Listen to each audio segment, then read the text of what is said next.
잠깐! 최준영입니다. 다양한 지식을 연결해서 큰 이야기를 만들어내는 경험. 어디서? 위즈덤 칼리지에서 함께 하시죠. 네이버에서 위즈덤 칼리지를 검색하세요. 네, 오늘 우리 강영현 부장님 오신다는 말씀을 미리 드렸고요. 많은 분들이 금요일 저녁임에도 불구하고 강 부장님을 기다리고 있습니다. 유진투자증권 강영현 부장님 어서 오십시오.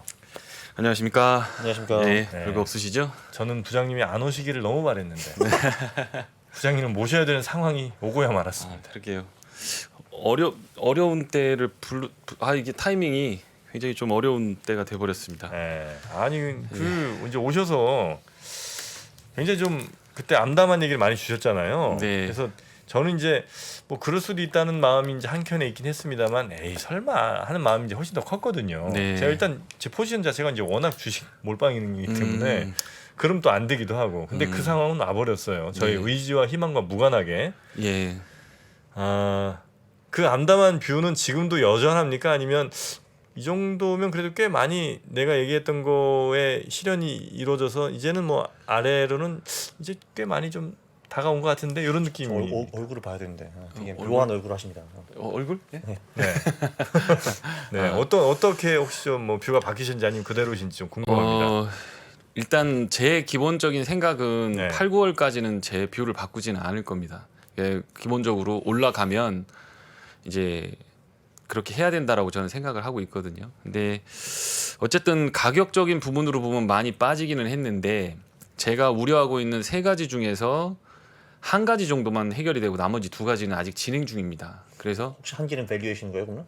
예, 밸류에이션입니다. 그거는 이제 역사적인 기준으로 봤을 때 활황장의 끄트머리 정도 수준의 밸류에이션은 왔는데, 이제 기업 실적이라든가 매크로 이슈에서 우리가 크레딧이라고 하는 거, 그 두 가지는 조금 살펴볼 필요가 있다라고 생각합니다. 네. 그리고 무엇보다 이제 페드가 자기 얼굴을 드러냈거든요.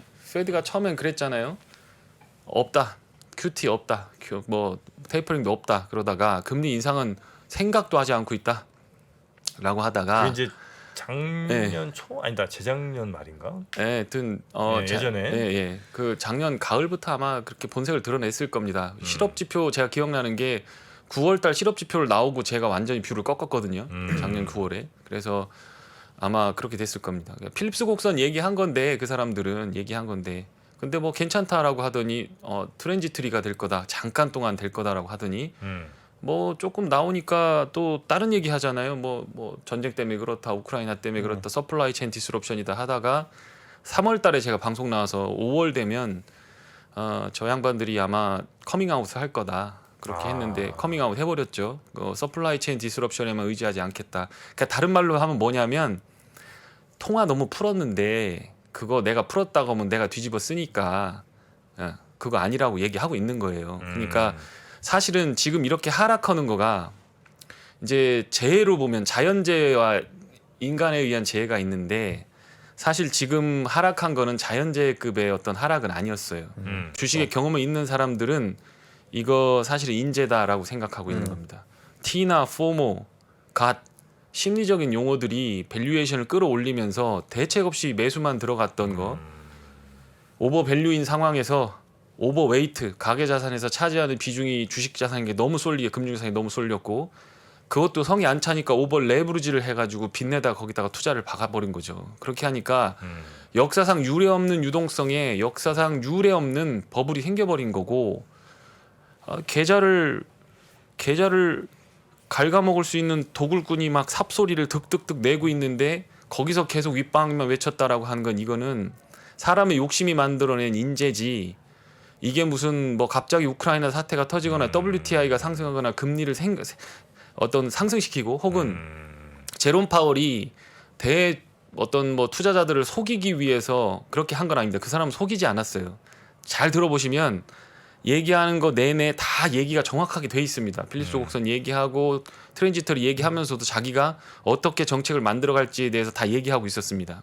그런데 지금도 그러면 이제 지수가 많이 빠진 상황에서 앞으로 어떻게 될 거냐라고 하면 그 사람 얘기를 정확하게 들어야 되거든요. 네. 근데 우리 입장에서 자꾸 해석을 하려다 보니까 객관적으로 듣지를 못하고 있다. 이제 그게 지금 핵심입니다. 네. 오늘 PT로 제가 가져왔던 거는 페드의 작전 계획에 대해서 좀 말씀을 드려보려고 합니다. 페드 작전 계획이요? 예, 작전 계획이라고 하는 건 군사 작전을 할 때 작전 계획을 하고 작전 계획의 코드명이 있습니다. 이번 작전은 뭐다라고 지을 때 그 코드명이 브로큰 에로우라고 하는 겁니다. 그거를 잠깐 설명을 드려보면 브로큰 에로우라고 하는 컨셉은 어떤 거냐면 이렇게 아군이 조그만 진지를 지키고 있습니다. 그런데 적들이 두 겹, 세 겹을 막 쌓는 거예요. 도간에 든 쥐가 되는 거죠. 네. 그렇게 되면 아군 이렇게 될 때 이제 아군 지휘관들이 무슨 얘기를 하냐면 야, 니들 땅 파고 빨리 들어가라. 그렇게 하고 안테나, 숨구멍만 남겨놓고 은폐를 해버립니다. 그리고 나서 여기 비행기 항공 화력이라든가 여기 자주포죠. 이거는 다 우리 편입니다. 같은 편. 같은 편에 무전을 쳐서 야, 우리 부대 공격해라. 우리 부대에 있는 이 좌표 여기다가 폭격을 때려라. 지금 우리 밑에 있으니까요. 네, 우리가 다 죽을 판인데 이렇게 되는 거죠. 지금 페드의 작전 계획은 딱 브로큰 에로 상황입니다. 그러니까 경기를 죽이거나 소비를 침체시키거나 부동산 가격을 끌어내리고 자산 가격을 다운시키지 않은 상태에서 인플레를 잡을 수 없다라는 결론을 내렸기 때문에 여기서는 은폐하고 땅바닥에 바짝 엎드리고 폭격에 대비를 해야 되는 상황이었던 겁니다. 이게 지금 제가 1월 7일에 말씀을 드렸던 겁니다. 독일이 영국을 침입할 수 있는 작전 계획도까지 다 세팅을 하고 군사 어디로 보내고 유류는 어디서 불출하고 탄약은 어떻게 나오고 하는 것까지 해가지고 스파이들을 다 빼다가 영국 정부에 주었는데 영국 정부 사람들은 다 이러고 춤추고 있었다는 거예요. 챔벌레인이네요. 네, 이렇게 된 거죠. 제가 그때 얘기했던 게 정책 실패의 결과가 시장 실패를 막으려고 하다가 정책 실패가 나올 수가 있다. 지금 딱 그게 나오고 있는 거죠. 그러니까 지금 입장에서는 어떤 상황으로 봐야 되느냐. 지금은 더 떨어지는 게 걱정이 아니고 제 결론은 뭐냐. 주식을 여기서 물을 태운다고 해서 올라갈까라는 생각이 드는 겁니다. 빠질 만큼 빠진 건 빠진 건데 네. 여기서 윗방향을 보고 질러야 되느냐라고 하면 과감하게 아닙니다라고 얘기할 겁니다. 빠진 건 많이 네. 충분히까지 몰라도 하여튼 꽤 많이 빠졌다. 네. 그러니까 사람들은 이렇게 빠졌으면 이제 올라갈 거 생각하고 들어갈 텐데 네, 이 저점에 들어가도 올라가기가 쉽지 않을 거다. 쉽지 않을 겁니다. 그리고 종목들이 굉장히 좁아진 영토에서 그러니까 유동성이 빠져나가잖아요. 근데 네. 분명한 건 이거예요. 6월 달부터 QT를 하기 시작했고 금리 인상 스텝을 인상했잖아요. 그러면 이렇게 우리가 샤워 꼭지가 돌리는 샤워 꼭지가 있잖아요. 밸브로 이렇게 돌리는. 물이 막 나오고 있어서 비누칠 막 하고 이제 샤워 꼭지를 돌리는데 이제 쫙. 네, 죄고 있는 상황인 거예요. 근데 거기다 비누칠하면 완전히 이제 좀 힘들겠죠. 눈이 따갑죠. 네, 지금 투자자들이 주식을 산다는 건 그런 컨셉이라고 저는 생각이 됩니다. 지금 샤워에 비누칠하지 마라. 네, 지금 이게 꼭지를 돌리는 상황이지 완전히 잠기지 않았기 때문에 물이 쫄쫄쫄쫄 나오고 있는 거거든요. 어떻게든 그 물에 샤워하고 싶어 하시는데 예, 더 줄어들 거다. 그렇습니다. 그렇게 생각합니다. 그래서 성이 있어야지 주식이 오르겠죠. 뭐 뻔한 거지. 맞습니다. 그러면 현실적으로 봐보시자고요. 그러면 지금 1,200조, 120조를 샀잖아요. 지금 작년부터 개인 투자가들이 120조를 샀습니다. 주식을 120조를 샀습니다. 네. 자, 질문이 그거 누가 받아서 올릴 건데? 라고 질문을 해보면 답이 있나요? 외국인이 오든가 기관 투자가 사야 되는데 네. 기관 투자가는 개인 돈 받아서 사는 사람들이거든요. 그런데 지금 부동산 가격이 담보대출 금리가 7%, 8%에 올라왔습니다.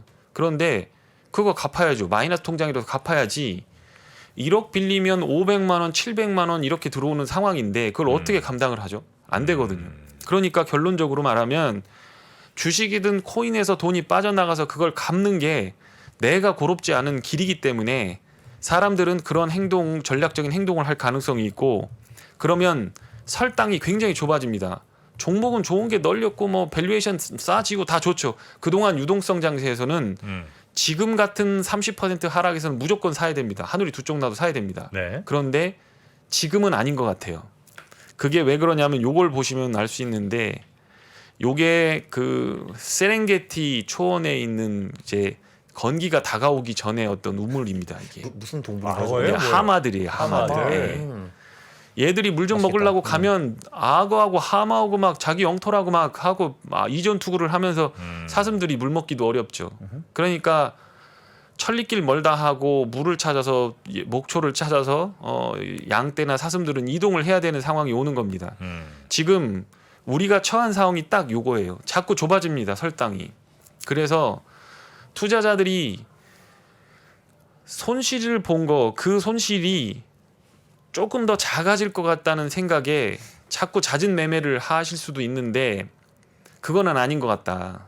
손실은 손실인 거고 보다 좋은 타이밍을 맞춰서 들어가시는 게 필요해 보인다라고 하는 게 저의 생각입니다. 그래서 제가 오늘 말씀드린 건 밸류에이션이 지금 어떤 상황인가, 레버리지는 어느 정도 오늘 뭐 한국 같은 경우는 해소가 됐는데 네. 그 다음에 웨이트 비중은 어느 정도 들어가 있는가. 자, 인플레 기대라고 하는 거가 있잖아요. 그러면 우리가 브레이크 이븐 웨이트라 그래가지고 금융시장에 채권 시장에서 나오는 브레이크 이븐 레이트가 있습니다. 인플레이션 레이트가 네. 있습니다. 네. 근데 심플하게 생각해서 인플레이션 기대라고 하는 거, 교과서에 나오는 기대 심리라고 하는 건 어떤 거냐면 우리가 지금 주식을 사고 이게 조금 있으면 올라갈 거다라고 생각하는 게 인플레 기대 심리입니다. 부동산을 영원 끌어다가 지금 하고 30억짜리 아파트가 지금 25억에 떨어지니까 돈 좀 줘봐 하고서 가서 아파트를 사놓고 세금, 수수료 다 빼고 그리고 결국에는 50억이 가서 내가 부자가 될 거야라고 하는 것 자체가 기대 심리입니다. 그거를 어떻게 하겠다는 거냐면 이렇게 타격하겠다는, 브로큰 에로 하겠다는 겁니다. 제롬 파울이 대놓고 얘기했어요. 인플레 기대 심리를 타겟 좌표로 잡아서 거기다 폭격을 하겠다고 대놓고 연설을 했습니다. 그런데 아직도 지금 내려왔으니까 1억이 5천만 원 됐으니까 담보 잡아서 한번 태워가지고 위로 한번 올라가서 다시 하겠다. 될 수도 있습니다.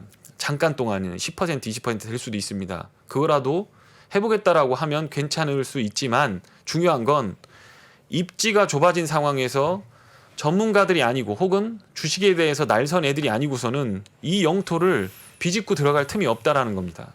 그렇기 때문에 예전처럼 나이브한 생각으로 주식 투자를 가면 안 됩니다. 제 생각엔 그래요. 그러니까 올라올 때 여기서 더 빠지면 더 팔아야 되느냐, 아닌 것 같아요. 사야 될 것 같아요. 조금은 네. 현금이 있다라고 하면 사야 될 것 같습니다. 그런데 물을 타거나 레버리지를 일으킨다거나 그런 것보다는 올라오면 적정한 수준에서 팔고 빼서 빚부터 갚아야 됩니다.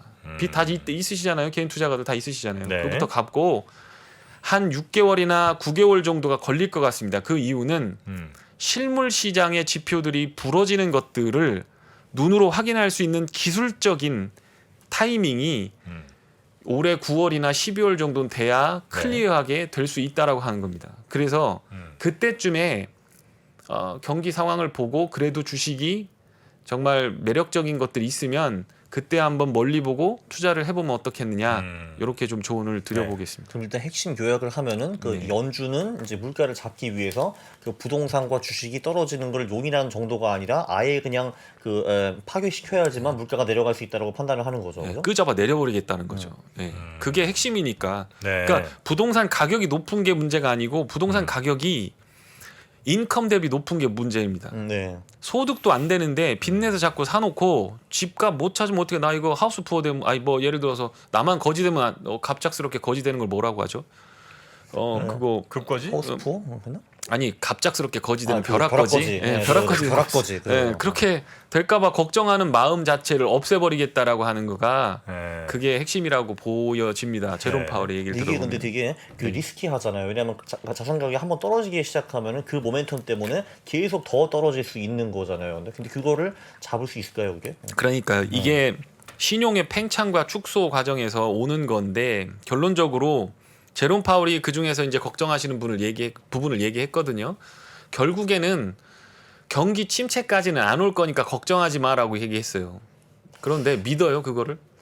아니 근데 저도 진짜 예. 그 여기 4개월 동안 앉아 있거든요. 네. 근데 이제 들으면서 슬슬 이렇게 생각이 나요. 이 파월이라는 사람이 혹시 무능한 바보가 아닌가라고 생각을 했는데 이번 주에 제가 확신이 들었어요. 얘는 무능한 바보다라는 거. 솔직히 이 사람을 잡을 수 있어요, 이거. 이 사람 뭐 제대로 한 거 아무도 없잖아요, 사실. 와가지고. 네. 제롬 파월이 제가 그랬죠. 지난번에 나와서 그 오스카상 나무주연상급의 메소드 연기를 펼쳤다. 뭐 서플라이 체인 어떻고 뭐 트랜지터리다 하면서 한 걸 보면서 한 번 처음에 트랜지터리다라고 해서 그게 뻥이라는 거가 알았으면 첫 번째 속은 거야. 속인 놈이 잘못이지만 두 번, 세 번, 이게 지금 네 번째 속고 있거든요. 안 올린다는 것까지. 근데 그거 다 속고 있으면서 그거는 제롬 파월 욕하면 안 되고 그 양반은 그냥 그렇게 할 수밖에 없는 거예요. 그럼 우리는 제롬 파월이 참고하는 지표들이나 내용들을 보면서 우리가 어떻게 발을 맞춰가야 될지를 봐야 되고 이제 그거에 대한 두 가지 핵심 지표는 그겁니다. 아까 말씀드렸듯이 주식하고 채권은 이제 뭉개졌고 채권은 이제 오히려 더 제롬 파월이 원하는 대로 갔고 페드가 원하는 대로 갔습니다. 그런데 주식하고 부동산이 아직까지도 매달려 있다라는 거예요. 천장에.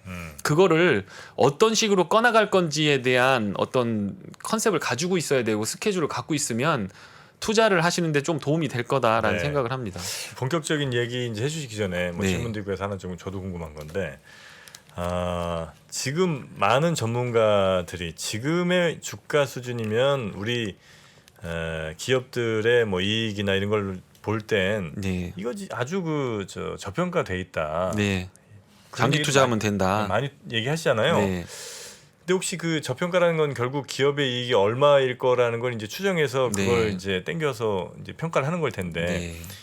혹시 연말이 되면 혹은 뭐 그 이후로 쭉 이어질 때 경기 침체나 이런 것 등을 이유로 기업들의 이익이 막 훼손될 그래서 우리가 지금 예상한 것보다 훨씬 더 기업의 이익이 안 좋아져서 예. 저평가가 아니라 오히려 지금이 고평가일 가능성도 혹시 있습니까? 있죠. 그거가 지금 제가 우려하는 부분입니다. 지금 지적하신 부분이 제가 되게 우려하고 있는 부분이거든요. 네. 일단 한번 이건 딴소리기는 한데 증권맨들 저도 증권맨입니다. 제 얼굴에 침 뱉기기는 한데 어쨌든 증권사 직원도 여러 가지가 있죠. 매니저도 있고 펀드 매니저도 있고 그다음에 뭐 PB들도 있고 애널리스트도 있고 네. 저 같은 브로커도 있는데 브로커세요? 저 브로커입니다. 예, 그렇군요. PB라고 하는데 사실 주식쟁이죠. 주식만 주로 하니까 주식쟁인데 이제 광대들은 이 가면 뒤에 숨거든요. 가면 뒤에 숨어요. 얼굴을 가립니다. 검객들은 칼 뒤에 숨습니다. 증권쟁이들은 어디 숨을 것 같으세요? 증권쟁이들은 예. 주식 뒤에 숨나요? 주식 뒤에? 주식 뒤에 아니고 HTS 뒤에? 어디 숨지? 이제 정말 정말 탁월하십니다. 네. 근데 증권쟁이들은 장기 투자 뒤에 숨어요. 이게 좋은 의미든 나쁜 의미든 장기 투자 뒤에 숨습니다. 죽으라고 주식 밀다가 내렸으면 잘못됐다 내 뷰가 깎자 손절 치자 해야 되거든요. 첫 번째. 그런데 그거 못 해요. 10년만 기다리세요. 그렇죠. 네. 그러고서 비자발적 장기 투자로 들어갑니다. 두 번째로 실제로 의도한 장기 투자는 이런 거죠. 워런 버핏처럼 이렇게 자기가 범할 수 있는 인간이기 때문에 마켓을 모르는 그 부분에 대해서 자기가 커버를 치기 위해서 시스템적으로 장기 투자를 이용하는 거가 있는데 지금 한국 시장에서 장기 투자가 됐던 거는 멀티플 37배 오버웨이트 된 상황, 오버 레버리지인 상황에서 워런 버핏의 장기 투자를 오마주하면서 발생한 크러쉬 40%, 30%, 40% 깨졌으니까 크러쉬죠. 그런데 그거는 인재였습니다. 그래서 지금 정 대표님께서 말씀하신 거를 제가 자료로 갖고 왔습니다. 여기 지금 보면 EPS에서 한번 보시면 EPS를 보시면 이렇게 지금 올라간다고 나왔죠. 이렇게 EPS가 지금 추정치입니다. 이렇게 22년 S&P 200. 그런데 에너지를 제외한 것들을 한번 보십시오. 이렇게 내려갔죠. 에너지 기업들 빼면 저렇게 내려가요? 예, 이렇게 내려갑니다. EPS 어닝 내려간다는 그냥 0% 그냥 컨센서스. 똑같다였던 예. 거죠. 21년간 증가분이 원래 13%였습니다. 올해 이익 추정치가 그거에 맞춰서 멀티플을 계산한 거가 계산하게 되면 이제 요게 나오는 거거든요. 요게 그러면 평균적인 가격으로 17배니까 작년부터 올해까지 추정했던 그 이익이 부러지지 않고 연말까지 이어진다고 가정했을 때, 12개월 동안 가정했을 때, 그랬을 때 멀티플이 요거다라고 하는 건데 어닝을 프라이스로 나눠주는데 어닝이 줄어버리면 멀티플이 확 뛰어버리는 거죠. 네. 그러니까 가만히 있어도 주가가 비싸지는 거예요. 그러니까 차트를 보면 어떻게 하느냐, 쭉 빠지다가 올라오면 이익은 증가를 안 하고 감익이 되면서 주가가 튀었네? 그러면 기관 투자가들은 거기다 대고 물량 쏟아버리는 거죠. 그러니까 조금 올라가고 쭉 빠지고 조금 올라가고 쭉 빠지고 톱니바퀴를 세로로 세워놓은 것 같은 그런 모양들이 나오는 게 지금 지적하신 그것 때문에 그렇다라고 하는 겁니다. 추정 퍼보다는 CAP 보는 게 좀 더 낫지 않을까요? 어때요? 케이프 지수, 케이프, CAP. 네. 예, 그 이제 그게 케이프를 보면 이제 케이프가 이제 좋은 거는 이제 사이클리 어저스티드가 된 거니까 인플레이션을 고려했을 땐 그게 맞는데 그거 보면 앞으로 50%는 더 빠져야 되니까 그죠. 예. 제가 그거는 차마 여기다 갖고 오긴 했는데 보여드리지는 못하겠습니다. 예, 그렇게 하겠고 지금 예, 장기 투자 뒤에 숨는다는 말씀은 진짜 명언이죠. 명언이고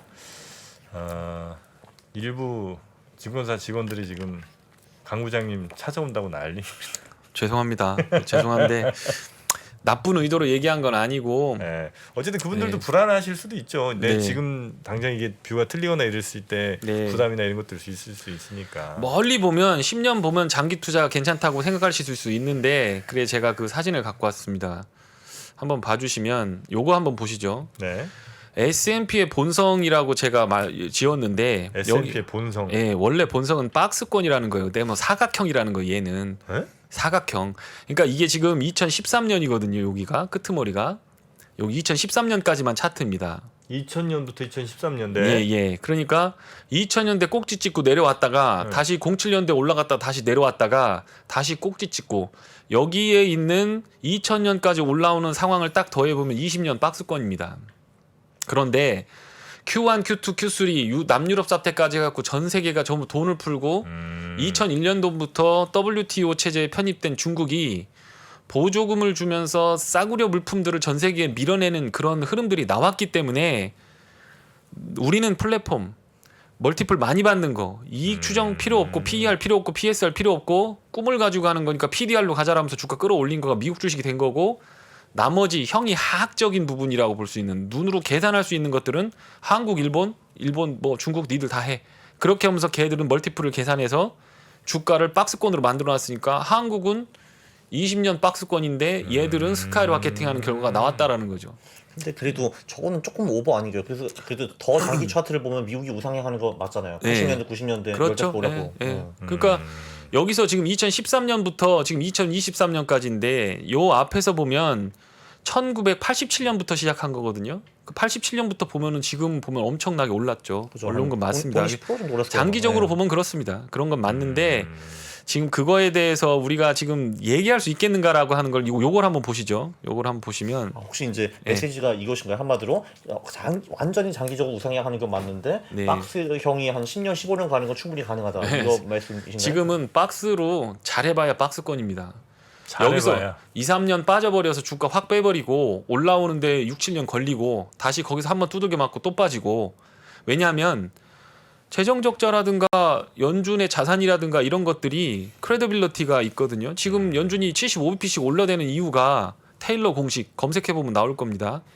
페드 펀드 레이트에다가 리얼을 붙여갖고 인플레를 꺾어버리면 중앙은행이 6.7%에서 7.5%까지 올려야 되는 상황이에요. 그게 공식에 나온 거예요. 테일러 공식. 지난번에 제가 자료를 갖다 드렸는데 네. 테일러 공식 검색해 보시면 됩니다. 그런데 100번 양보해서 PC 코어 PC로 들어가면서 4% 4.5%까지 내려온다고 치고 거기서 절반 내려오고 반만 올린다고 해도 기준금리는 3.5%까지도 슈팅 나와도 아무도 거기에 대해서 왈가왈부할 이론적 근거는 없다라고 하는 게 네. 예, 어떤 분석가들의 얘기라는 거죠. 그러니까 페드가 이제 물가 잡는 게 굉장히 중요한 임무 중에 하나인데 네. 지금 말씀하신 건 이제 코어 PC라고 하면 이제 에너지랑 식료품 가격 제외하고 네. 나머지 진짜 코어 물가가 한 4몇 % 정도 나왔을 때는 금리를 네. 당연히 3.5 정도까지는 하는 게 원래 맞는 것이고 네. 그렇게 하더라도 전 이상할 게 없는 상황이라는 거죠. 그렇죠. 그런데 이제 거기서 페드가 실기를 한 거예요. 지난번에 자료를 보여드렸던 것처럼 4%가 자연 실업률이라고 하면 5.2%나 5%대에서부터는 계속해서 금리를 올리기 시작해야 되거든요. 그러면 경기가 회복되는 속도가 실업률이 개선되는 거라고 보면 경기가 막 좋아지면서 금리도 올라가면서 주식시장도 따라 올라갑니다. 금리도 올라가고 주식시장도 오르고 WTI도 오르고 금값도 오르고 다 좋아지는 그런 타이밍을 네. 투자자들이 기대를 했단 말이에요. 제로금리에서 금리를 올리기 시작하면 이번에도 따뜻한 시장이 와서 예전에 03년도부터 07년도까지 시장이라든가 15년도에서 18년도까지 시장처럼 굉장히 예쁘고 섹시한 시장이 될 거다라고 생각했단 말이에요. 근데 그게 아니라는 게 실업률이 3.6% 딱 된 완전 고용보다도 더 오버된 상황에서 금리를 올리기 시작하니까 한 발 늦어버린 거예요. 고용 지표는 3개월이 고용이 되어야 이 사람 실업을 면했습니다라고 도장을 받는 거거든요. 많이 네. 후행이네요. 많이 후행입니다. 그러니까 실업률을 보고 페드가 한다라는 건 페드는 후행적으로 금리를 조절하는 건데 그 부분이 대비가 되지 않았던 부분이 있었던 겁니다. 네, 네. 지금 요걸 한번 보시면 네. 이제 주식 측면에서는 어떤 거냐라는 걸 보는 거죠. 여기 보시면 이렇게 파란 선으로 보이는 게 이제 소비자 심리입니다. 이거는 일종의 기대, 소비자 기대라고 보는 거죠.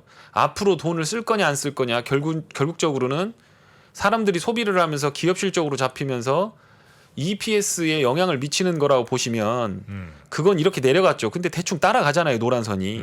노란 선이 뭐냐면 주식 비중입니다. 주식 비중이 많이 높네요. 네. 그러니까 지금 이게 뭘 나타내는 거냐면 악어이처럼 벌어져서 못 입고 못 쓰고 꼭 쓸 것만 쓰는 거죠. 그러니까 기름이 뭐 예를 들어서 기름 60리터 넣는데 사람들 문제 없이 다 넣는다. 그거 없으면 죽는데 밥 먹는 거랑 똑같은데 넣죠 당연히. 그런데 다른 것들 다 탈탈 털어서 줄이고 카드빚 뭐 예를 들어서 생활비 써야 될 건 카드로 긁고 돈으로 안 쓰고 카드로 쓰고 그렇게 하면서 뭘 갖고 있느냐 금융자산을 주식 비중을 이렇게 해놓고 있다는 거예요. 그러니까 이거를 이런 기대 심리가 있는 거지. 이거 이렇게 사놓으면 조금 있으면 페드가 정책을 바꿔서 금리를 내려서 다시 예전처럼 유동성 장세가 와서 주식이 또 스카이로켓팅 하지 않을까라고 하고 있는 거 그 자체 그게 인플레 기대 심리고 제롬 파월이 그거를 딱 집어서 인플레 기대 심리 내가 죽이겠다 폭격하겠다라고 그걸 깨겠다. 브로큰 에로를 선언을 한 거죠. 그런데 지금 부동산도 마찬가지거든요. 부동산도 가격이 엉망이 됐어요. 부동산도 부동산 지표가 어디 있나? 엉망이요? 부동산도 가격이 너무 많이 올랐다는 아 거죠. 올랐다고요? 예, 많이 엉망이 올랐죠. 됐어요. 예. 예, 부동산도 이거 보시면 모기지 월납액이 이렇게 오른 겁니다. 그런데 와우. 자기 소득 대비해서 부동산 모기지를 하우징을 하는 데 있어서 돈을 쓰거나 월세를 내거나 할 때 이 비중이 여기 보시면 07년도 수준까지 올라갔잖아요. 그렇죠. 보통 서양에서는 3분의 1 정도를 건강하다고 보잖아요, 저거를. 근데 맞습니다. 그거 예. 많이 올라갔네요, 보니까. 예, 25%에서 35% 사이는 그래도 괜찮다고 하는데 거기를 넘어선 거죠. 그러니까 주거비가 너무 많이 차지하고 있는 상황에서 여기서 주택 가격을 때려잡지 않으면 안 되는데 1차적으로 어려운 게 뭐냐면 주택 가격이 10년 동안 공급이 별로 없었어요. 미국에? 예. 예. 계속해서 주택 공급이 줄어들었어요. 서프라임 이후로. 두 번째로 베이비 부머의 자식들 20, 30대 되는 사람들이 베이비 부머 자식들인데 그 양반들이 주식 하여튼 그거 가서 주택이고 주식이고 코인이고 다 사기 시작한 거거든요. 그래가지고 수요가 또 엄청 났던 거예요. 그런데 그게 대부분 레버리지로 돈을 빌려서 샀던 거라는 겁니다. 그렇겠죠. 그렇게 되면서 모기지 금리가 7% 8%를 넘어서기 시작하는 거가 된 거죠. 그러니까 우리나라도 주택담보대출 금리가 8%까지 올라갔잖아요. 그런데 오늘은 우리나라 뭐 우리 8%까지 8%죠? 있어요? 네, 주택담보대출 금리가 8%까지 올라갔습니다. 와우. 기사 보시면 나와 있습니다. 비싼 거. 호. 예. 어. 뭐 물론 뭐 돈 많으신 분들은 뭐 돈이 필요가 없겠지만 문제는 다 거기 터지는 거예요. 이게 지금 이렇게 올라갔다라는 거예요. 그러니까 절대적인 가격은 인플레 때문에 통화가 많이 풀려서 그럴 수 있을지 모르지만 중요한 건 이게 비중으로 봤을 때는 너무 높다라고 하는 게 핵심이고요. 모기지 월납액이라고 한다는 거는 이자 플러스 원금 같이 예, 들어가는 거가 예, 30년 끊어가지고 납부해야 될 금액이 이렇게 되는 뭐야? 거고. 그럼 이게 지금 거의 40% 올랐네요? 1,750에서 2,400? 예, 1,500선, 1,600선 잡으시면 될 거예요. 21년이니까 네. 여기 요렇게 잡으시면 될 겁니다. 근데 요게 이제 유동성 풀어서 올라간 거니까 거의 2배 이상 70-80% 올라갔다 보시면 됩니다. 그렇게 되니까 이게 지금 신규 주택 착공이나 이런 것들도 인플레 때문에 지금 안 되고 있는 상황에서 공급은 안 되고 자, 그러면 6월 달 거를 이제 연초에 발표할 건데 하우징 비중이 제일 크잖아요. 네네. 네. PCE하고 CPI하고 차이는 하우징 비중이 많이 들어간 게 CPI입니다. 근데 그 CPI를 할 때 주택 관련된 게 40% 43% 이렇잖아요. 그런데 주택 가격이 내릴까라고 하는 생각을 해봐야 되는 거죠. 단기적으로는 그럴 리가 없거든요. 그러면 6월 달 CPI가 발표되는 7월 초에는 8.6%가 아니라 그보다 더 많이 나올 가능성 상당히 높습니다. 그러면 제롬 파월은 지가 잘못한 거를 어떤 부분에서 만회해야 되잖아요. 그러니까 75bp를 올리는 건 당연한데 만약에 안 올리더라도 겁을 확 주겠죠. 요번에 안 되면 잭슨홀 미팅 이전에 긴급회의 열어갖고 50bp 추가 인상하겠다 하거나 아니면 75bp에 대해서 열어놨다라고 하는데 갑자기 100bp를 올려버리거나 그래버릴 수도 있습니다. 사실 그 말씀하신 게 이제 연준은 그 부동산과 주식은 이제 무조건 잡아야 된다라고 이제 판단을 하면은 사실 되게 간단하잖아요. 금리를 무지막지로 올려버리면 사실 끝나는 거잖아요. 네. 이게 그러니까요. 그러니까 걔들의 어떤 능력이 아니라 걔들은 그거 하나밖에 없어요. 툴이. 돈 올리기. 풀어주고 재는 네. 것밖에 없어요. 그죠. 예, 뭐 그걸 맞아. 은행들 가서 대출 막으라고 하면 은행들은 그럴 거 아닙니까? 시장 원리에 의해서 이자를 더 내는 사람한테는 돈을 요만큼 주고 덜 내는 사람 요만한테 주고 마켓이 자유롭게 자원을 배분하게 돼 있는데 거기서 야 배급제 시작해라고 하는 거랑 똑같은 거거든요. 그러면 누구는 주고 누구는 안 주고 하는 정책적인 부담이 되게 되면서 행정부가 그걸 거절해 버릴 가능성이 상당히 높거든요. 그러니까 결국에 걔들을 할 수 있는 건 QT하고 채권 가지고 주었다 폈다 하면서 은행 시스템의 은행망 자체를 쥐락펴락하면서 조이고 풀고 하는 것만 남아 있다라는 겁니다. 네네네. 여기 밸류에이션을 한번 차트를 보여주시면 네. 이게 급격하게 이렇게 빠졌어요. 밸류에이션이 하락한 거 거의 30% 이상 빠졌잖아요. 이렇게. 이거 뭐에 대한 밸류에이션이죠? 그러니까 멀티플. 그러니까 예를 들어서 S&P 500. 네. 주식의 퍼라고 보면 되죠. 네, 퍼가 네. 이렇게 폭 빠졌어요. 그러니까 네. 지금 퍼가 더 빠지진 않을 거예요. 그러니까 멀티플 유동성 때문에 확 풀려있던 걸 확 급하게 조이니까 멀티플이 늘어나진 않겠지만 멀티플을 더 조일 가능, 더 하락시킬 거는 없어 보인다라는 거예요. 네네네. 그런데 문제는 어닝이 문제인 거죠. 아까 보여드렸던 어닝. 네네네. CFP 나왔다. 네, 어닝이 문제인 거죠. 이 어닝이 지금 이렇게 매달려 있다라는 거예요. 인플레 때문에 지금 BEP도 하기 힘든 기업들이 속출하고 있고 지금 한 가지 또 주식 투자자분들끼리 계산해야 되는 거 뭐냐면 지금 당장 가셔갖고 재무제표의 현금 흐름표를 보십시오. 그렇게 하고 돈 없는 기업들 금리가 4% 5% 돼서 거기다 스프레드가 막 벌어지는데 은행 가서 돈 못 빌립니다. 채권 발행하기 어렵습니다. 그러니까 유상증자 때릴 거거든요. 근데 유상증자에서 주식수가 늘어나서 EPS 희석하는 거는 증권사가 반영 안 하고 있습니다. 계산도 안 하고 있어요. 그거에 대한 반증이 뭐냐면 스펙이라든가 이런 것들 있죠. 네. 레버리지로 그 운용되는 애들 있죠. 네. 걔들 주가 지금 10분의 1 토막 났죠. 걔들이 결국에는 뭐냐 유상증자로 다 먹고 살 애들인데 기업들을 제가 분석을 해보니까 한국의 200개 기업들 중에서 약 280개 기업을 제외하고는 현금이 모자랍니다. 현금이 모자랍니다. 많이 모자라요. 2,000개 기업 중에 예, 2,000개 중에서 네. 270-80개를 제외하고는 마이너스 현금이 아니라 앞으로 1년을 유지하기 위해서 필요한 현금이 모자라고 인플레나 임금을 커버치기 위해서 필요한 자금은 외부적으로 조달을 하거나 영업이익을 통해서 커버를 쳐야 되는데 돈 들어올 창구가 그렇게밖에 없잖아요. 장사해서 돈을 많이 벌든가 아니면 채권 조달하거나 주식 발행해서 하든가 아니면 뭐 자산 있는 걸 팔아갖고 하든가 땅이든 뭐든 해야 되는데 땅은 안 팔릴 거고 이익은 날 수가 없는 게 왜 이익이 날 수가 없냐면 물건 값을 그동안에는 싼 물건을 들여온 것들 작년부터 재작년부터 쌓여있는 재고가 갑자기 수요가 빵 터지면서 그거를 높은 CPI에다 대고 다 팔았거든요. 근데 CPI가 튀기 시작하면서 중국이나 원자재 되는 애들이 다 잠궈버린 거예요. 물건 안 줘. 3개월 동안 뛰부치 못 주겠다. 해버리는 거죠. 그러고서 뭐 하냐. 100원 하던 거를 1,200원을 불러요. 그래도 울며 겨자 먹기로 사와야 돼요. 왜냐하면 공장이 돌아가야 되니까 1,200원 사면 그게 뭐냐면 PPI가 급등하는 겁니다. 그렇게 해서 물건 재고로 만들어 놨는데 네. 여기서 CPI가 내리는 건 절대 좋은 일이 아니에요.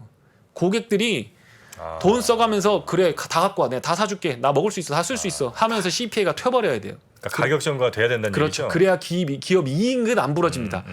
멀티플을 쪼기 위한 유동성을 죄는 연준의 정책은 그냥 타격을 받아가면서 멀티플이 확 까일 수는 있지만 우리가 말했던 지금 15배니까 주식을 사자라고 하는 로직은 그럴 때만 가능한 거예요. CPI가 높은 상태를 유지하면서 기업들이 물건은 잘 팔리는 상황. 그렇게 와야 되는데 지금 중간재를 다 사다 놓고 물건값 띄워놓고 안 팔려서 2분기, 3분기부터 재무제표 부러지기 시작할 겁니다. 그러면 영업을 통해서 돈 못 벌죠. 그러면 앞으로 장사해야 되는데 어떻게 하겠습니까? 유상증자밖에 없습니다. 그렇게 되면 이 EPS라고 하는 거에 주식수가 늘어나게 되고 EPS 추정치를 13%를 잡아놓고 미국이죠. 그렇게 된다라고 하는데 그거 여태까지는 변경을 안 하겠다라고 하는데 알고 보니까 에너지 기업들만 이렇게 올라가지 나머지들은 다 부러지고 있고 마이너스로 돌아가기 전이라는 거죠. 그런데 만약에 자 여기서 유가가 부러지는 게 호재다라고 하면서 주식을 살 거냐라는 거죠. 유가 부러지면 이 기업들 EPS 추정치 내려가면서 이제 멀티플의 문제가 아니고 인플레 문제가 아니고 금리 문제가 아니고 기업 이익들이 부러지는 것들이기 때문에 시차를 두고 한다면 지금부터 부러진 유가는 6개월 후에나 기업 이익에 반영이 될 뿐 이번 분기에 발표돼야 되는 2분기, 3분기 실적은 완전히 부러진 상태로 나올 거기 때문에 네. 좋은 타이밍은 거기서 매수 타이밍이 나올 가능성이 있다라는 겁니다. 그러니까 유가를 잡으면 바로 들어가면 안 됩니다. 제 생각에는 그렇습니다. 네. 그래서 네. 근데 이제 유가가 잡히면 이제 시장의 심리라는 것도 있긴 하잖아요. 네. 그래서 미국이 됐든 우리나라가 됐든 중국이 됐든 굉장히 걱정하는 게 이제 유가 부분인데 유가가 잡혔다는 신호 자체가 우리한테 많은 안도감을 좀 주고 그래서 다시 시장에 많은 사람들이 들어와서 선순환이 좀 일어날 수 있는 구조도 맞습니다. 그거 되게 좋은 말씀인데요. 그렇습니까? 네. 아이고 맞습니다. 근데 그거를 제가 이렇게 말씀드릴게요. 제가 얼마 전에 축구를 하러 갔거든요. 네. 저 아직도 마음은 20대예요. 제가 몸도 20대예요. 근데 얼굴 고맙습니다. 몸도 고맙습니다. 20대시죠. 네. 제가 명륜동에 네. 명륜동은 진사갈비. 명륜동에서 제가 그 센터링 올리는 거 오. 저는 축구공을 빵 찼을 때 네. 골대로 들어가는 거 저 별로 싫어해요. 저는 제가 축구를 좋아하는 이유는 제가 공을 빵 찼을 때 그 공이 내 마음대로 움직여주는 그거에 희열을 느껴서 그 축구를 하거든요. 마음대로 골대로 들어가는 게 어떨까요? 그렇게 하면 좋은데 제가 원했던 건 뭐냐면 이 센터링을 올려줘서 누군가 그걸 넣는 거를 보는 거를 너무 좋아해요. 조연자. 정확하게 어시스트가 되고 네. 내 의도대로 공이 가고 그렇게 하는 걸 좋아해요. 그런데 지금 이제 그 상황을 보면 제가 축구를 한번 하러 갔다가 제가 인대가 끊어져 버려서 왔거든요. 아이고야. 그러니까 공이 여기 있어. 저거 내가 가서 차서 센터링 올릴 수 있을 것 같다고 가는데 몸이 안 움직여요. 지금 주식 투자자들이 아마 느끼는 그거는 내가 레드선에 걸린 것처럼 무슨 마비가 온 것처럼 내 맘대로 내 몸이 안 움직여지네라고 하는 거가 앞으로 1년간 겪어야 될 시장의 모습이다라고 하는 걸 제 23년 주식 경력을 통해서 말씀을 드려봅니다. 그러니까 유동성 더 죄는 거 다 반영됐고 심리적으로 이 정도면 낙폭 크고 페드 하는 것도 이미 다 시장이 반영했고 그 다음에 이렇게 유가가 떨어져 주거나 이렇게 되면 괜찮은데 주식 사야지라고 하면서 오케이 사자라고 하는데 너가 사. 너 사. 나 물려 있어. 야 지금 사야지. 당연히 사야지. 지금 사면 먹을 수 있어. 라고 하는데 막상 자기는 오르면 팔아서 가서 마이너스 통장 끄고 생활비 해야 되는 거예요. 그리고 잘못해서 반토막 냈으면 부인하고 어떻게 원만한 합의를 해서 내가 부인한테 정말 이 위기를 모면할 수 있을까 이렇게 되는 거죠. 그런데 한 가지만 더 보셨으면 좋겠는 게 유가만 보지 마시고 구리 가격을 보십시오. 구리 가격 빠지면 안 됩니다. 네네네. 원유가 중요한 게 아니고 원유는 자꾸 원유 탓을 하니까 그런 거지. 2012년, 13년 소득 대비 원유가 차지하는 비중에서 봤을 때 그렇게 중요하지 않아요. 원유가 주범이 아니에요. 지금 그렇게 비싼 건 아니라는 거죠. 그건 아니에요. 소득 대비 충분히 넣을 만하니까 그렇지. 지금 다녀보십시오. 지금 오는데도 차 엄청 막히는데 원유가 비싸서 경제를 타격할 정도 되면 휘발유 가격을 보고 못 넣어서 기름을 못 넣어서 차가 서버립니다. 집에도 놓고 다녀요. 전철 타고 다닙니다. 그러면 강변북로라든가 올림픽대로가 텅텅 비어버려요. 안 막힙니다. 네, 그런데 지금은 그 상황 아니거든요. 한국도 그런데 미국이 그 천조국이 그러겠어요? 어림도 없는 얘기입니다. 그리고 2012년, 13년에 유가 튀었던 그때보다 지금 버드는 가볍습니다. 안 높아요. 그리고 러시아, 우크라이나 사태 자꾸 그것 때문에 그렇다고 얘기하는데 그건 천연가스에 대체되는 부분에 있어서 엮여서 그런 거지. 러시아의 원유 생산, 글로벌 원유 생산 비중은 20년 동안 정지 상태였습니다. 오페크만 늘었어요. 오펙 플러스에서 러시아 빼고 나머지가 늘었거든요.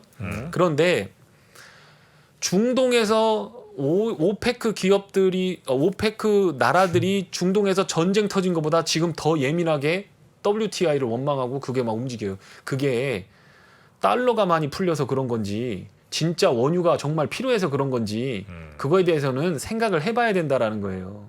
그러니까 주어지는 것만 보고 판단을 하면 판단 미스가 될 수 있어요. 그러니까 유가 떨어지면 또 사서 들어간단 말이에요. 근데 구리값이 떨어지면 이거는 실물 경제가 빠그러지는 거기 때문에 올라오면 주식을 던지고 도망가야 돼요. 그런데 구리값도 빠지고 원자재 값도 빠지니까 오케이 이건 주식 살 타이밍 하고서 확 들어갔다가 역실적 장세에서 실적 EPS가 부러지는 장세 이제 멀티플은 그건 애교예요. 30%는 2018년도 빠졌고 그동안에 많이 1년 2년마다 한두 번씩은 계속해서 30% 빠지는 장들이 있었단 말이에요. 그러니까 30% 빠지면 그냥 사라. 이거는 계속 있어 왔단 말이거든요. 근데 여태까지는 맞았는데 지금은 안 맞는다라고 얘기하는 게 상황이 다르다라는 거예요.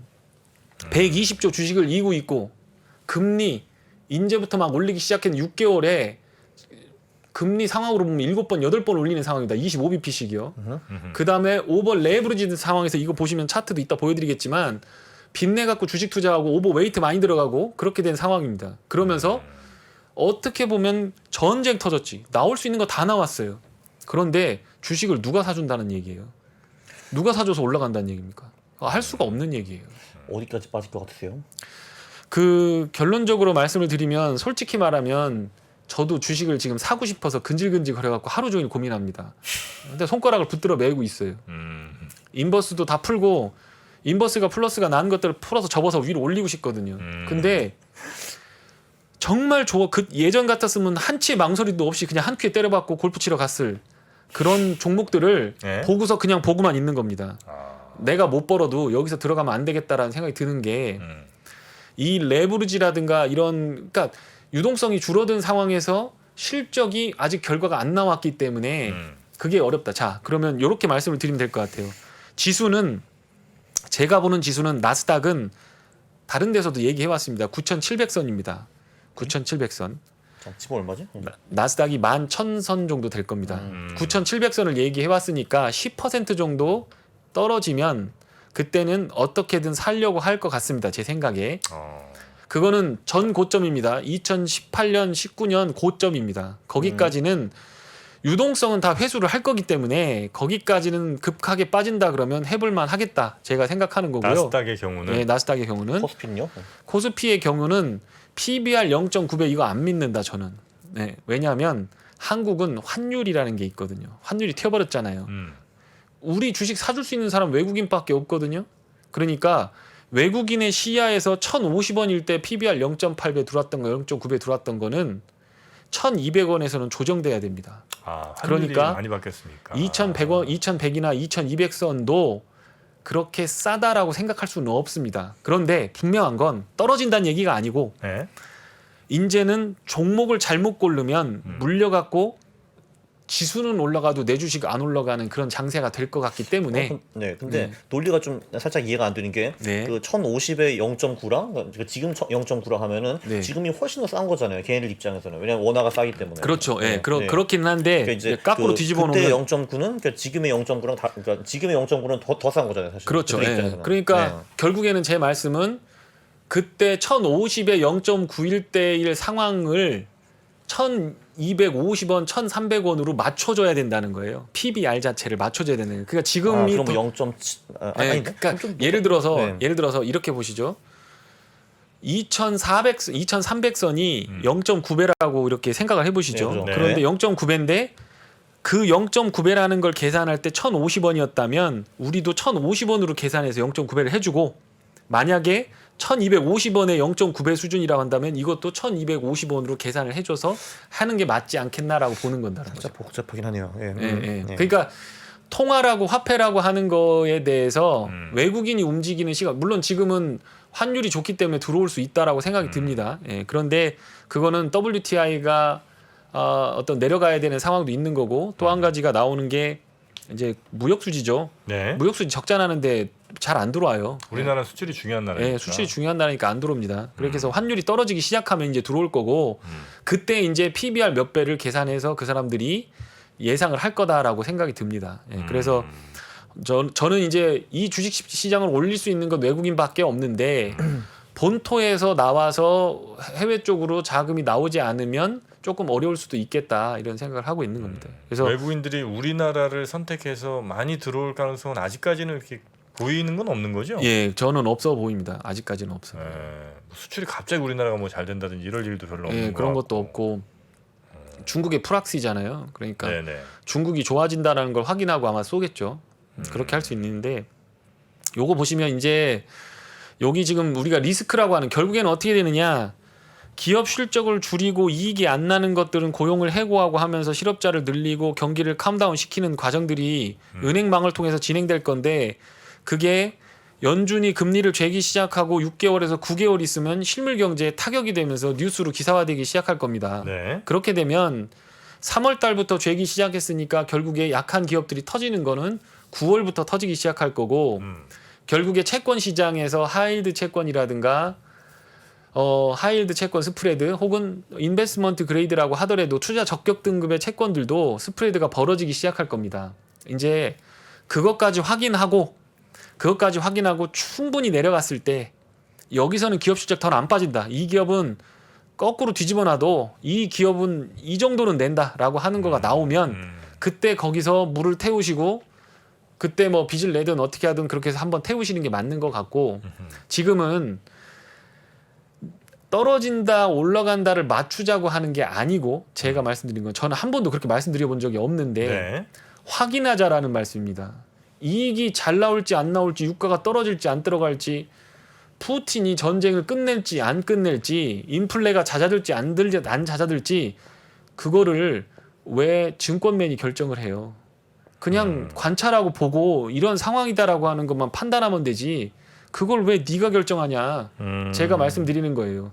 푸틴도 아닌데 전쟁을 끝낼지 안 끝낼지 물론 분석할 수 있죠. 이렇게 하면서 이런 내용들이 나올 수 있지만 그게 투자로 직결되려면 확인을 하고 들어가는 게 맞는 것 같고 지금까지 실적이라든가 내용이 안 좋았던 인플레들의 타격이 실물 경제를 그동안에는 금융시장 루트를 통해서 채권시장을 부러뜨리고 주식시장을 부러뜨리면서 금융 루트를 통해서 움직였지만 실물 루트를 통해서 움직이는 게 아직 디텍팅이 정확하게 안 나왔어. 그러니까 아까 폭격 말씀을 드렸는데 여기서 폭격을 하게 되면요 반드시 하는 게 하나가 있어요. 여기서 이렇게 튀면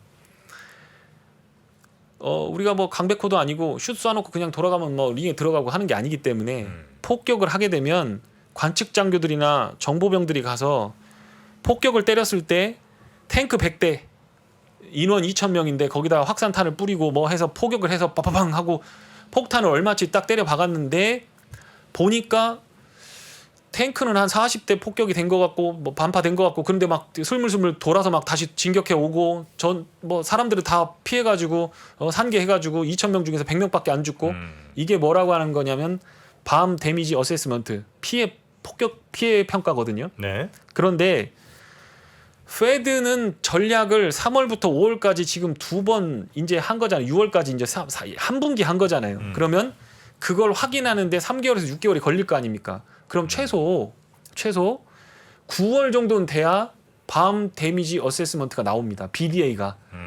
내가 금리를 땡겼는데 요놈 자식들이 어떻게 아직도 마음을 먹고 있는지 이걸 보는 거죠. 그게 언제냐? 9월 달까지는 볼 거라는 겁니다. 그러니까 그 전까지 인플레에 의해서 시장이 심리적인 방향을 움직일 수 있지만 페드의 정책은 절대 그 심리 때문에 움직이지 않을 거다.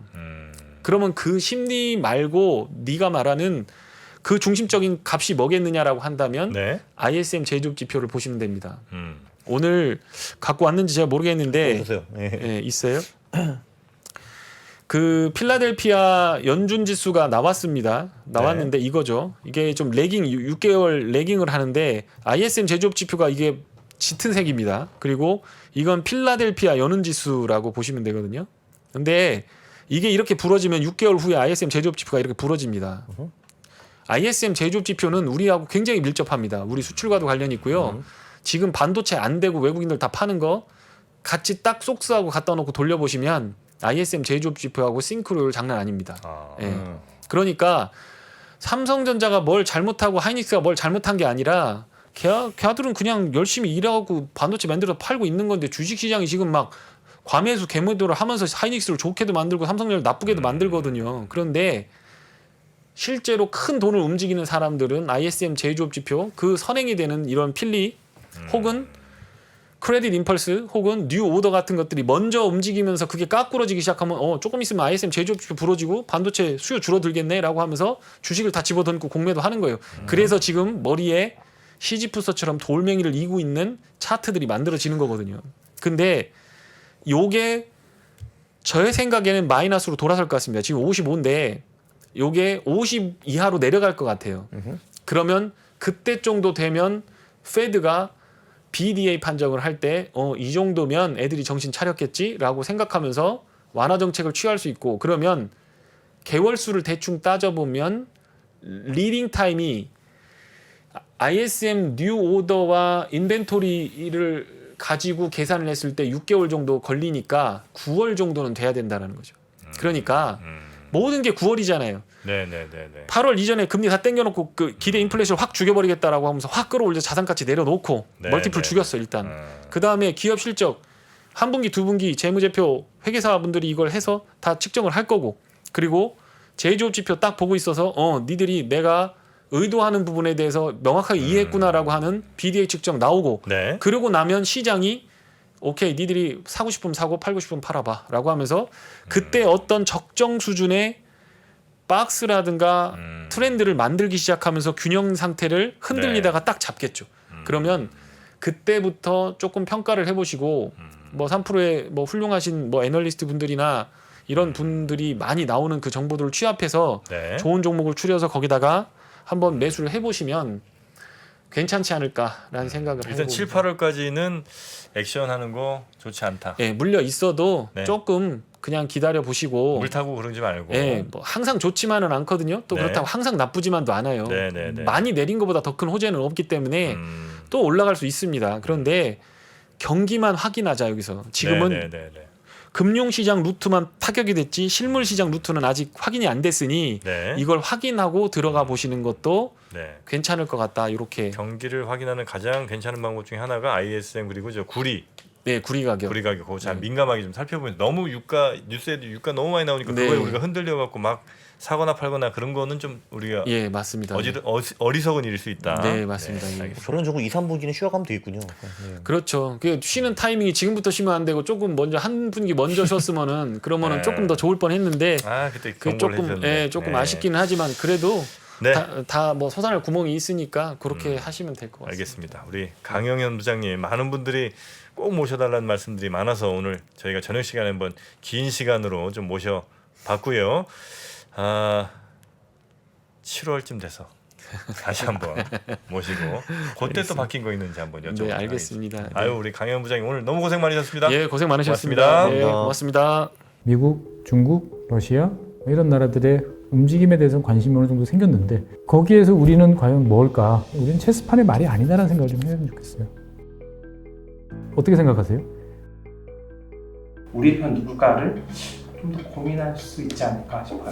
뒤집어 질문을 해보면 그러면 아시아에는 우리 친구가 있을까요? 제가 지구본 연구소 진행하면서 사실은 되게 마음에 걸리는 이만한 짐이 하나 있어요. 우리 옆에 있는 동남아를 내가 모른다. 우리가 처해 있는 아시아라는 지역을 자꾸 방관하고 유럽이나 미국의 어떤 시각에 맞춰가지고 그런 이제 개별적인 지식 이런 것들이 묶여가지고 큰 흐름들을 만들어내는 이야기, 그런 경험.